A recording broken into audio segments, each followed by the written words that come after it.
6 de junio del 2024. La lectura que nos toca hoy es de Marcos 12, del 38 al 34. En aquel tiempo uno de los escribas se acercó a Jesús y le preguntó, ¿cuál es el primero de todos los mandamientos? Jesús le respondió, el primero, escucha Israel, el Señor nuestro Dios es el único Señor. Amarás al Señor tu Dios con todo tu corazón, con toda tu alma, con toda tu mente y con todas tus fuerzas. El segundo es este, amarás a tu prójimo como a ti mismo. No hay ningún mandamiento mayor que estos. El escriba replicó, muy bien maestro, tienes razón, cuando dices que el Señor es el único y que no hay otro fuera de él, y amarlo con todo el corazón, con todo el alma y con todas sus fuerzas, y amar al prójimo como a uno mismo vale más que todos los holocaustos y sacrificios. Jesús, viendo que había hablado muy sensatamente, le dijo, no está lejos del reino de Dios de ti. Y a nadie se atrevió a hacerle más preguntas. Esta es palabra de Dios. Honor y gloria a ti, Señor Jesús. Bueno, la lectura del día de hoy pues nos está presentando algo muy interesante. Uno de los escribas que no va a atentar a nuestro Señor Jesucristo ni tampoco ponerlo a prueba, sino si quiere tener una conversación idónea y perfecta con él, para que las cosas tengan una buena redacción o un buen resultado. Y vemos aquí en la lectura de Marcos 12 del 28 al 34 que es un fariseo que se acerca a Jesús y le pregunta que cuál es el mandamiento más importante.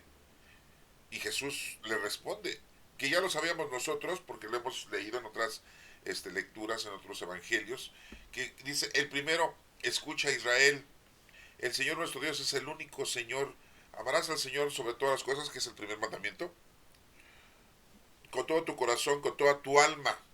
O sea, tu corazón quiere decir con todos tus sentimientos, con toda tu alma es toda tu vida, durante toda tu vida, y con toda tu mente es con toda tu inteligencia, tu sabiduría, y con todas tus fuerzas para que te pongas a trabajar. Dice, el segundo es este, amarás a tu prójimo como a ti mismo. No hay ningún mandamiento mayor que estos. Ya nos lo había dicho nuestro Señor Jesucristo. Bueno, pues aquí se lo está diciendo al fariseo. Aquí le está contestando al fariseo, ya que el fariseo le hace esa pregunta, ¿cuál es el primero de todos los mandamientos? Pero no nos menciona aquí que esta lectura esté proporcionándonos una tentación a nuestro Señor Jesucristo, una prueba, ni tampoco que le esté queriendo poner un cuatrote, ¿verdad? Pues no. Sino que simple y llanamente está tratando de, de pedirle la información precisa y correcta, ¿no? Para estar más seguro. Es increíble, yo se los he dicho en otras ocasiones, que los judíos pues han estudiado la palabra de Dios durante miles de años. ¿Y cómo es posible que no hayan entendido, después de haber tenido y de haber estudiado los 12 libros de los profetas menores y los 4 libros de los profetas mayores, que pues ahí venía la redacción de cómo iba nuestro Señor Jesucristo a presentarse,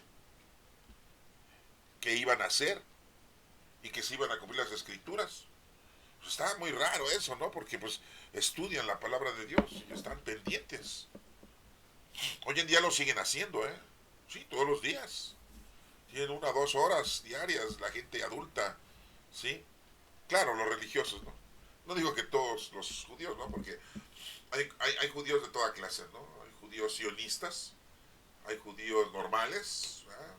Ciudadanos, ¿sí? Pero hay ortodoxos, hay ultraortodoxos y hay religiosos. Y bueno, pues hablo de la gente, de los religiosos, ¿no? Que todos los días estudian la palabra de Dios y van con el rabino a escudriñar las palabras de Dios. Increíble, ¿no? Libros que tienen 5.784 años y los siguen estudiando y leyendo. El Antiguo Testamento, hermanos, sí, se compacta en 24 libros. Ellos lo compactan en 24 libros el Antiguo Testamento. En la actualidad nosotros lo compactamos en 46 libros o en 39 libros. Sí, porque hay 2 cánones, el corto y el largo. Pero ellos lo compactan en 24 libros. Tienen el Nebim, el Ketubim y la Torah. Y a esos 3 partes del Antiguo Testamento le llaman el Tanaj. ¿Sí? Bueno, no les voy a explicar más de eso porque si no los voy a distraer. Aquí lo importante es de que este fariseo pues llega y le pregunta a nuestro Señor Jesucristo con respecto a cuál es lo más importante, cuál es el mandamiento más importante. Y bueno, pues ya se lo aclara a nuestro Señor Jesucristo. ¿Sí? Amar a Dios sobre todas las cosas, ¿va? Con todo tu corazón, dijimos sentimientos. ¿Sí? Con toda tu alma, o sea, durante toda tu vida. Con toda tu mente, ¿sí? Con toda tu inteligencia, tu sabiduría, con todo lo que hagas. Y con todas tus fuerzas es con todo tu trabajo. El segundo es amarás a tu prójimo como a ti mismo. Si no te amas a ti, pues no vas a poder saber amar a los demás, lógico.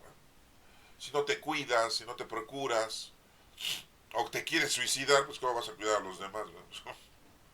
Es increíble, pero sí es cierto. ¿No? Si hay gente así. No hay ningún otro mandamiento mayor que estos, dice nuestro Señor Jesucristo. El escriba le dice, muy bien maestro, tienes razón.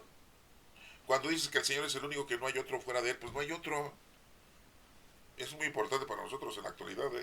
Y amarlo con todo el corazón, con toda tu alma, con todas tus fuerzas. Y amar al prójimo como uno mismo vale más que todos los holocaustos y sacrificios. ¿Se dan cuenta de lo que nos está diciendo? Vale más que todos los holocaustos y sacrificios que tú hagas. ¿Cuántos holocaustos y sacrificios nosotros hacemos? Holocausto, estamos hablando del sacrificio, ¿no? Podríamos decir que es de la Santa Misa. Sí, todos los días se llevan a cabo la misa en la mañana, en la tarde, en la noche, los domingos, hasta más misas, ¿no? 4 o 6 misas hay para que la gente vaya a escuchar la palabra de Dios, se vaya a reconciliar, se arrepiente, se confiese, comulgue, se acerque al Señor. Pero esto de cumplir con amar al prójimo vale más que todos los holocaustos, que todo el sacrificio de la misa. Ahorita me van a decir los padrecitos, no, no, no, no, no, a ver, este sí ya se salió del orden, ¿no? Sí, porque ellos ya ven que nuestros sacerdotes tienen un ordenamiento, ¿no? Y tienen que una obediencia. Y nos exigen que vayamos a misa, nos exigen que nos confesemos, nos exigen que comulguemos, nos exigen, ¿verdad? Muchos parámetros que ellos nos ponen, ¿no? Para ser unos buenos católicos. Sí, de hecho hay mucha gente que pues es súper religiosa y le dice a la gente, si no vas a misa el domingo es pecado mortal, te estás muriendo. Aquí lo está diciendo. Vale más amar a Dios sobre todas las cosas y a tu prójimo que tantos holocaustos, que tantos sacrificios. ¿Sí? A lo mejor tú haces un sacrificio de ya no tomar vino, de ya no fumar, de ya no drogarte, de ya no robar, de ya no ser agresivo con tu familia, con tu esposo, tu esposa, tus hijos, tus hermanos, tus padres. Haces el sacrificio de portarte bien y ya no ofender al prójimo, ¿verdad? En el caso de tu familia, ¿sí? De ya no hablar mal de la suegra, ¿no? Ay, sí, porque la suegra, ¿verdad? Ay, la suegra. O los cuñados, ¿no? Ay, los cuñados. Y hacemos muchos sacrificios, pero aquí lo importante es hacer el bien a los demás. Así le debes demostrar a nuestro Padre Dios que lo amas. Recuerda que dice la carta del capítulo 2 de Santiago, una fe sin obras es una fe muerta. Tienes obras, entonces estás representando que amas a Dios. Pero si no tienes obras, pues entonces no estás representando que amas a Dios. Y las obras pues se tienen que hacer al prójimo. Recordemos ese hecho que dice, ve y deja tu ofrenda en el altar, pero primero ve y reconcíliate con el prójimo. Ya después vienes y haces todo lo que quieras aquí delante de mí, oración, sacrificio, agradecimiento, lo que quieras. Lo importante es esto. Por eso aquí dice, vale más que cualquier holocausto y sacrificio que tú hagas. ¿Qué hacen los católicos? Muchas veces se van desde Peralvillo hasta la Basílica de Guadalupe, ¿no? Unos hincados, otros descalzos. Otros pues ya se la llevan bien pianito, ¿no? Contratan mariachi y se van cantando. O se van rezando el rosario, ¿no? Digo, no está mal, pero los sacrificios son menores, ¿eh? Lo importante es el que te pongas a ayudar al prójimo. El que ayudes a la persona necesitada. A hacer obras de caridad corporales y espirituales. ¿Sí? Es lo importante. Sí, porque si no, pues entonces no estamos haciendo las cosas correctamente. Aquí lo está diciendo, ¿eh? No lo estoy inventando yo, aquí lo está diciendo. ¿Eh? Entonces, nosotros a veces hacemos muchos sacrificios y nos cuesta mucho trabajo, o sea, no es algo sencillo. Pero es más importante ayudar al prójimo, ayudar a los demás. Acuérdate que la pobreza es relativa, siempre hay alguien que es más pobre que nosotros. La riqueza es relativa, siempre hay uno más rico que nosotros. A lo mejor los diputados, senadores y presidentes se dicen que son muy millonarios, ¿no? Pero hay otros millonarios más que ellos, ¿no? O sea, por eso les digo que la riqueza es relativa, ¿no? Los empresarios, pues, tienen grandes empresas, no digo marcas, ¿no? Pero las empresas internacionales que están en todos los países, ¿no? Y bueno, pues, tienen mucho dinero, pero hay gente que tiene más dinero que ellos. Y hay gente que tiene menos dinero, pero esos que tienen menos dinero tienen más dinero que nosotros. Por eso les digo que es relativo la riqueza y es relativa a la pobreza. Siempre hay alguien que necesita que nosotros lo ayudemos en cualquier cosa, ¿no? Por ejemplo, un buen consejo que le des a alguien, que le enseñes a alguien, ¿sí? Al ignorante, ¿no? No solo la palabra de Dios, sino también las cosas del mundo, ¿sí? Aplicarte ahí para ayudarle, ¿sí? Y soportar los defectos de las personas, ¿no? Porque muchas veces pues no los soportamos, ¿no? Hay gente que huele feo, que no se baña, ¿no? Y tener que estar cerca de la persona, ¿no?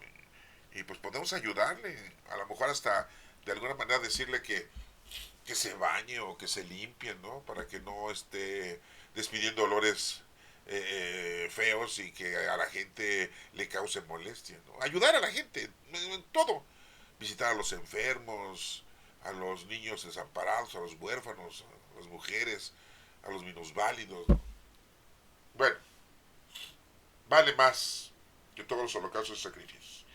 Jesús, viendo que había hablado muy sensatamente, le dijo, no estás lejos del reino de Dios. Y ya nadie se atrevió a preguntarle a nuestro Señor Jesucristo algo. Nadie. Se quedaron callados. No, pues sí, los deja callados, ¿no? Mucha gente dejaba callada a nuestro Señor Jesucristo. Pues no sabían cómo debatirle, ¿no? Aquí nos damos cuenta que este fariseo lo que quería era saber la información. No vino a poner una prueba a nuestro Señor Jesucristo, ni mucho menos quería tentarlo, ni mucho menos quería caerle en un error, ¿no? Él quería saber, confirmar algo que él ya sabía y decir, bueno, pues aquí este señor, que a lo mejor él lo veía como un profeta, pues me lo está corroborando. Entonces él se sintió pues satisfecho, ¿no? Por lo que nuestro Señor Jesucristo le acababa de decir, ¿no? Era importante, sí, el conocimiento. Bueno, hermanos, en esta lectura hemos aprendido que el mandamiento más importante es amar a Dios. Pero ¿cómo lo vas a amar a Dios si no nunca lo has visto y no lo conoces, ¿no? Y te vuelvo a reiterar, una cosa es la palabra de Dios que está en el Antiguo Testamento. En algunas partes está la palabra de Dios, principalmente en los libros de los profetas menores y los profetas mayores. Y otra cosa es la doctrina de nuestro Señor Jesucristo, que es el cumplimiento de la palabra de Dios. Es una doctrina que Jesucristo nos dejó y para eso pues necesitas leer los evangelios mínimo. Empieza con Lucas y después con Mateo, después con Marcos y después con Juan, ya después con los Hechos de los Apóstoles, ya después con todas las cartas, ¿sí? Y si quieres al final pues lees el libro del Apocalipsis, que no te dé miedo ni tampoco es algo tenebroso, no, es una cosa normal. Acuérdate que es una revelación, manifestación, así le decían ese libro antes, para la gente de aquel entonces, ¿no? Pero hoy en día lo han atiborrado como en nuestra época. Bueno, para poder conocer la doctrina de nuestro Señor Jesucristo, pues necesitas estudiar el Nuevo Testamento. La doctrina de la iglesia actual es muy distinta a la doctrina de la iglesia primitiva. ¿Quién era la iglesia primitiva? Pues los discípulos, los apóstoles, y ellos predicaban de una manera muy distinta como predican ahora los sacerdotes. Sí, oye, te dicen, vengan a misa, confiénsense, comulguen, no vivan en unión libre, bauticen a sus niños. En aquel entonces, la iglesia primitiva les decían, crean en lo que Jesucristo nos enseñó. Acepten la resurrección de nuestro Señor Jesucristo. Crean que nuestro Señor Jesucristo resucitó y se estuvo apareciendo 40 días y 40 noches. Conviértanse, arrepiéntanse de sus pecados, cambien su manera de vivir. Esa era la prédica de ese entonces. En aquel entonces no te decían, vengan a misa. En aquel entonces no te decían, vengan y confiesen y comulguen. En aquel entonces no te decían, cásense, no vivan en unión libre. No, hermano, no. Era muy distinta la doctrina de la iglesia primitiva. Y la iglesia actual pues nos brinda otras alternativas de comportamiento. Yo siempre les he dicho, ¿no? Cuando termina la misa, cuando van ustedes a la iglesia, el sacerdote nunca nos dice, es muy raro, ¿eh? Oye, puse la palabra nunca, ¿no? Pero bueno, no quisiera decirlo así, pero es muy raro que alguien te diga cuando termina la misa, que dice, vayamos en paz, la misa ha terminado, demos gracias a Dios. ¿Sí? En vez de que diga el Padre, vayamos en paz, hermanos, y hacer el bien al prójimo, porque es el mandamiento que Jesucristo nos dejó. Amar a Dios sobre todas las cosas y a tu prójimo como a ti mismo. ¿A poco nos dicen eso, que vayamos a amar al prójimo y ayudar a los demás? No nos dicen eso. Y nos lo deberían decir todos los días, en cada misa cuando termina. Si algún sacerdote me escucha, que no creo, pues, oiga, sacerdote, presbítero, padre, pues agarre la onda, ¿no? Predíquenos eso, porque eso es lo que está predicando la palabra de Dios. Ya bájele mucho a su liturgia, ¿no? Yo sé que son muy obedientes ustedes y que tienen que decir las cosas como se los dice la liturgia del Vaticano y de la Iglesia, ¿no? Pero hay cosas importantes, de veras, que nos pueden ustedes orientar e invitar a que hagamos, ¿no? Pero bueno, como yo sé que ningún sacerdote va a escuchar esto, pues se los digo yo directamente a ustedes. Eso es lo que tenemos que hacer, ¿no? Aquí lo dice muy claramente. Amar a Dios sobre todas las cosas, a tu prójimo. Y es lo que tenemos que hacer. Y dice Jesucristo, no estás lejos del reino de Dios. El reino de Dios ya reina en nosotros, ¿eh? Es el Espíritu Santo. Somos templos vivos del Espíritu Santo. Bueno, hermanos, ya no te quiero entretener. Que Dios te bendiga.